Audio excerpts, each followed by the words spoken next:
Hello, world, and welcome to the Glen Alex Show, where health matters. On the Glen Alex Show, we focus on the whole person, your physical, mental, emotional, and spiritual being. All matter. I'm Glen Alex, author of Living in Total Health, speaker, and health coach. And my life's work is about health because, quite frankly, I believe healthy people will heal the world. Healthy people are more genuine, more giving, and less likely to intentionally harm self or others. So please join me in this episode as we take a look at one aspect of health that is rarely discussed. And again, one of the things that I like to do in my work is to address the unseen forces in health because there is so much weight given to diet and exercise, and people, we human beings are much, much more complex, much, much more dynamic than just those two facets. So I hope you enjoy this episode.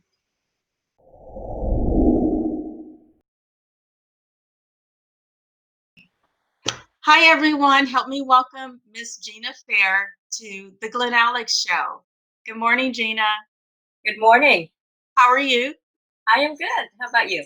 I'm doing well, doing well. Thank you Good. so much for taking time out of your very busy schedule to spend a few moments with us. Thank you. You're I, welcome. I I reached out to you, well, and I want everyone to know that when we met a few years ago, it was at some event, and you reached out to me and you spoke. You said hi. How are you doing? You introduced yourself, and you did it in such a way that was very warm and genuine. Because sometimes those events, people are pretentious and they have ulterior motives for meeting someone. So you didn't. You just said hi. How are you doing? My name is Gina Fair, and that was it. And you've been warm and genuine with me ever since, and I deeply appreciate you for that. Well, I appreciate the kind words, and actually felt the same way about you. I think most genuine people tend to connect, whether we intend to or not. So I appreciate those words. Well, you're very welcome, very welcome. So I wanted to talk to you today about this whole pandemic thing. It got me thinking. I'm a health advocate. I've been in healthcare for decades, and I've always advocated for people to wash their hands and cover their mouths when they sneeze and when they cough. And so when there's all this complaining going on, forget the politics aside, it just made me think that um, people are not living mindfully, and they are upset because they have to be aware of what they're doing at any given moment. And I think if we lived more consciously, the world would be better off. That's just the bottom line. So I wanted to just throw that out at you and see what your thoughts are about that. Yeah, absolutely, I agree with you. We've always had the free will as humans, and we get to choose what we decide what we act upon. What most people don't realize is that what seed you put in there, what action you put in, has an equal reaction, an equal consequence, an equal result. And so, like my husband and I choose to wear a mask, not because we live in fear, but because we live in diligence. Okay. Diligence to me is acting upon the right information. And so with this pandemic, it's the right thing to do to wash your hands. We've always washed our hands. My husband washes his hands quite often. And, just doing the right things. Those are the right things to do. And I always go back to, I don't always enjoy wearing a seatbelt, but I wear it because of the chance of an accident. I'm not expecting Exactly. I'm not expecting an accident, but God forbid if there's that small chance that I don't control because it's not me driving the car by myself. There's other factors that really kind of is put into the equation. I could be driving the speed, I could be driving correctly, but someone who is drunk or someone's not paying attention could hit me. If I don't have a seatbelt on, there's a pretty high likeliness that I will have more serious injuries. And that's the same way to Absolutely. wear.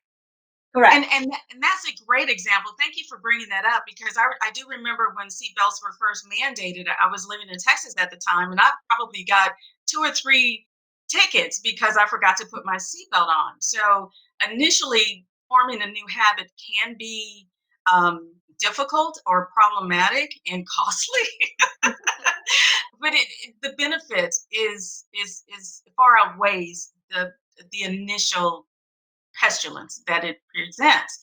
And I mean, I don't know if we should wear masks forever. However, we should wash our hands all the Yes, I agree. I agree.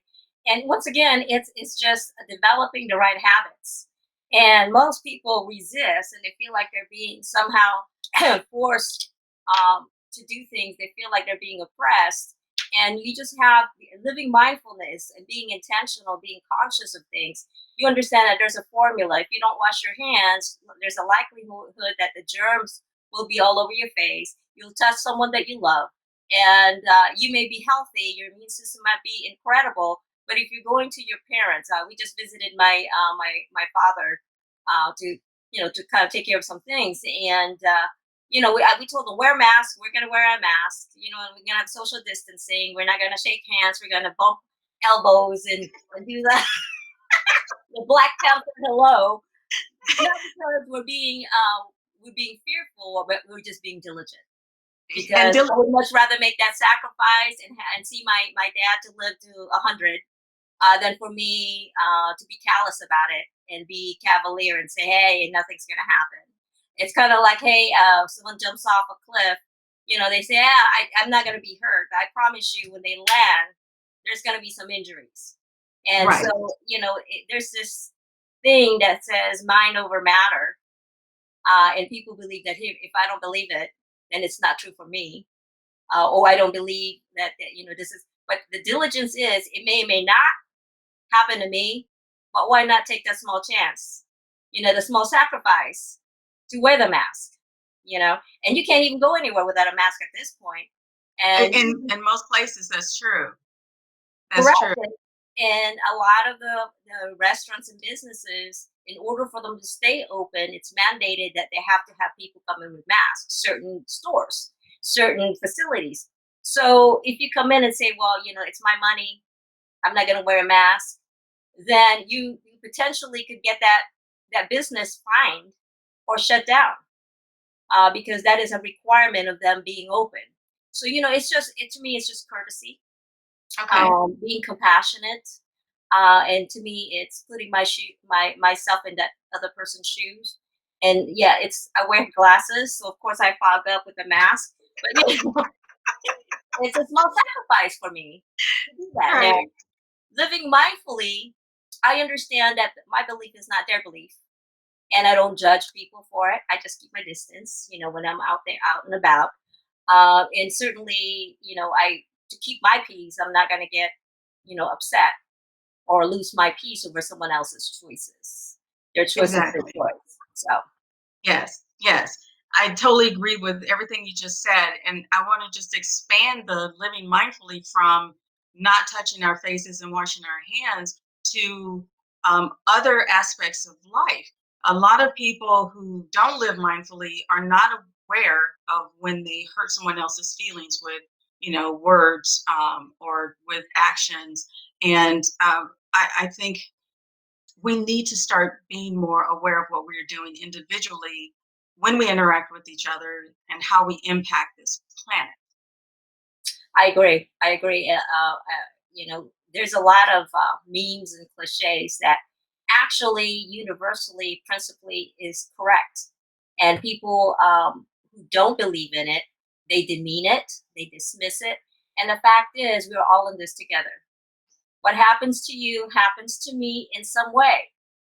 It goes out, and it may take a few years to get back to me, but somehow that experience will affect me.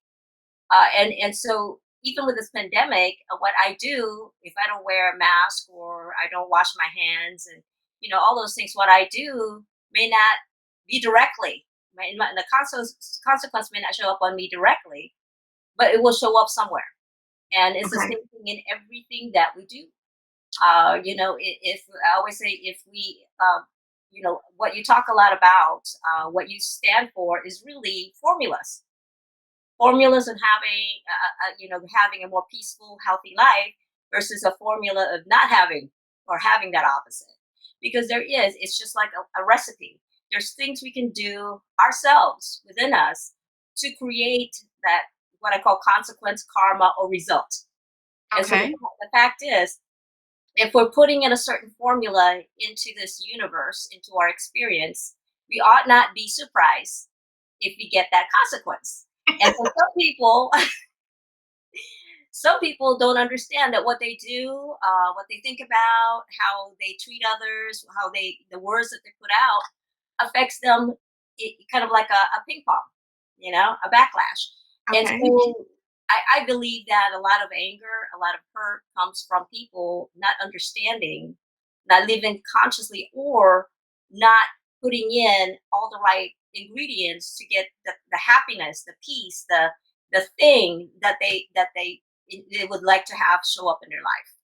And so it begins with interacting with others, how you treat others, because not because you have any hidden agenda, but because it's the right thing to do. And the right thing to do is not always convenient, but it's the right thing to do. And eventually the right thing happens to us because we have put in all the right ingredients, all the proper formula, and we can know that 100% we get that result because we put that ingredient in place. So Okay. I love framing it as a formula because when you do it that way as a formula or recipe, it seems so doable. And it's not, a lot of people don't like metaphysics because it's too abstract for them. I love the way you frame that as a formula. So, do you have a suggestion or two on what people can put into their recipe to get the results that they want? absolutely, I've studied on this, because here's the thing with me is that we go through a life journey, and then I'm one of those that I reflect upon. Okay, this is what I got right now. What ingredients did I put in place to make this happen? Because what most people don't realize is in all your current moment, your present moment right now is a result, or karma of the ingredients you put in the past, in the days past. And Yes. so there's the 5 laws of demonstration is what you think about, the feelings that you attach to them, the words that you use, your action and reaction.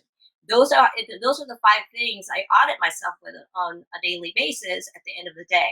Because if I aim one thing, if I aim to harvest apples that day, and if for some reason I harvested oranges, something went wrong. Okay, there was Horribly wrong. I was an ingredient off, right? It's just like you aim to have cake and you end up with something else. You think, well, okay, but which ingredient did I miss, right? Right. Okay. Did I forget the eggs? Oh, I needed flour. All those things. And so those are the 5 laws of demonstrations I live by. And so and they have to be congruent. You can't have happy thoughts and angry words. Uh, Exactly. You know what I mean? And then the feeling I find sometimes that we run into, because we're in a very social setting, being in business. Uh-huh. We find people that are very kind, they're so nice, but somehow you find them, being in an accident. They have all these unkind things happen to them, and that's because their actions are showing to be kind. Hey, I'll do anything for you. They take. You've heard people say, they take the shirt off their back to give it to somebody else who needs it. But what are the feelings attached to those actions? What are they saying? What words are they using? And then Okay. what action and reaction is attached to those things. So the 5 has to be congruent in order for us to harvest what we intend. And that goes again to living intentionally, living in consciousness, being in the present. We cannot pick up the feedback the universe is giving us, if we're in our head, we're somewhere else, we're in yesterday, or we're in tomorrow. We have to be in the Absolutely. present. Preach. Preach. I think that's why we Because feel so much, right? yes, so many people drag the past along with them. In one of my training sessions as a therapist, there was this exercise where the volunteer had to load up with suitcases. That's their baggage from the past, and that volunteer could only handle 1 or 2 bags, but they had like 10 to carry. And people are just so stuck in what was and the what if, that you're right. We have to be present to live mindfully and to be open to receive those messages from the universe that will lead us and tell us what to do. Exactly, exactly. We have to get that feedback, and we're all. carriers of messages. And we may not be intentional, but we may run into someone that's going to say the one thing that you think that's what I needed. That's the message I needed. But we will never get that if we don't make eye contact, we don't speak to each other and be present to hear what another person, because it could be what not to do. It could be Yes. they say something and this is, you were thinking about doing something and they said, this is what I did and this is what happened. You're like, something to think about before you just leap in what people call Right. faith. Because you can't have faith, you can't have blind faith in the sense that you have to have discernment. You have to understand that there's still a natural consequence of a certain action. Some people just say mind over matter. I'm just going to do it. I'm just going to go for it. But what information, what due diligence have you done? If you understand principle and how it interacts and how it weaves into your life, you'll go, well, if I did that, that goes against principle. And if that goes against principle, then I will not have the right things show up in my life. So absolutely agree with you. Oh my gosh. Preach, woman, preach. And you are so brilliant. And that's why I wanted to have this conversation with you. And I really hope, I believe it will help those who hear it. And I was so anxious to get so excited to get this conversation started with you that I neglected to have you introduce yourself. And that's all good. My name, we're a unit. Most of you, if you ever communicate with me, you'll see Ace and Gina Fair, and there's no space in between the N. We're like a one unit. My husband and I have been representing the company for over him for 25, 20 for me, so combined almost 50 years. And it's just affordable access to resources. And we were smart enough to ally ourselves with a company that's been almost 50 years old. So what we do, once again, is being intentional is to find something that serves humanity. And in order to do that, you have to have the right heart. You have to be intentional. You have to be in consciousness. And so we are fortunate and blessed enough to find a company that will actually deliver those for humans, families, and businesses. And we offer anything from an affordable legal access to business resources, as well as the most robust identity theft protection there is. So we're very blessed to have done that. And we've been doing that for almost 50 years combined. And we continue to look for people that want to be victors instead of victims of their consequences, making the right decision. You'll hear me often say that it's not enough to do the right thing, you have to do it right. To serve humanity is the right thing, but how do you serve humanity? To start something that's very noble is awesome, but how do you make that happen? What steps are you taking? So to me, living life, living in consciousness, living in peace and total health comes with making the right decisions on an everyday basis and having the power of the law and the systems in place to back it up to make sure it happens. So Ace and Gina Fair, our company's Fair Solutions Inc. And I always like to say, for your solutions that make dollars and cents. Absolutely. And I have personally worked with Gina and Ace, and I find them to be very authentic, genuine, and warm people. So please reach out. How can they, would you want to give out your email address or phone number in case someone wants to reach out to you? Absolutely. Our office number is 702-222-4767. To reach me directly, my cell phone number is 702-544-4411. And our website is fairsolutionsinc.com. I appreciate that, by the way. Oh, I appreciate you. And thank you again for your time. It was a wonderful discussion to be continued. Absolutely. Thank you so much for having me, and thank you for your time. Oh, you're welcome. And wellness, health and wellness to you and your family. Thank you. Back to you. Okay, thank you. Bye bye. Bye bye for now.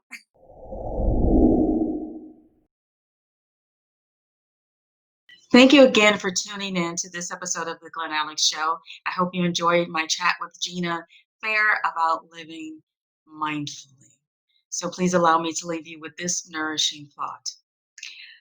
Author Stephen Pressfield wrote, all of us need to begin to think in terms of our own inner strengths, our resilience and resourcefulness, our capacity to adapt and to rely upon ourselves and our families.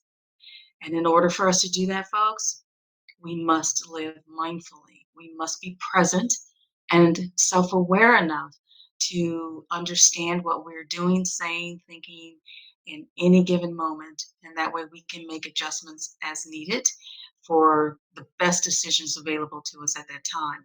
However, if our minds are stuck in the past on what used to be, or we're so frightened of what could be in the future that we're not paying attention to this moment right now, then we miss the boat. We lose the opportunity to take control of our lives. And that's what we're faced with at this time. There's so much fear out there of the unknown of what's going to happen with the global health crisis. And there's so much dragging on to the past of who's to blame and who's not to blame and what they should have done.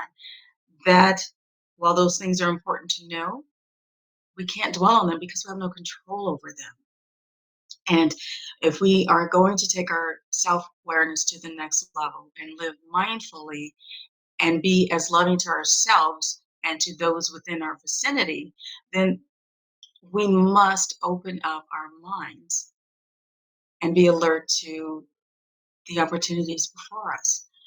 You're not going to get what you need from the past because it's gone. You're not going to get what you need to be your best self from being afraid of what could come. Yeah, the sky could fall tomorrow. What are you doing today to fulfill yourself, your loved ones, and to be as healthy as you can? So we definitely need to start focusing more on what we are capable of, our own strengths and skill sets that will help us live better and more effectively, and not just wait for them to make those decisions for us and hope that they're right. Because with all good intentions, they may not be right. We will know what's right for us in the moment when we are self aware, when we know what we're saying, thinking, doing, and feeling at any given moment, and how we are expressing ourselves in the world and what we're putting out there. And also what we allow ourselves to take on that really may not be ours to take. So I implore you to start living mindfully, just kind of let go of some of those automatic thoughts and start living mindfully. And until next time, be well.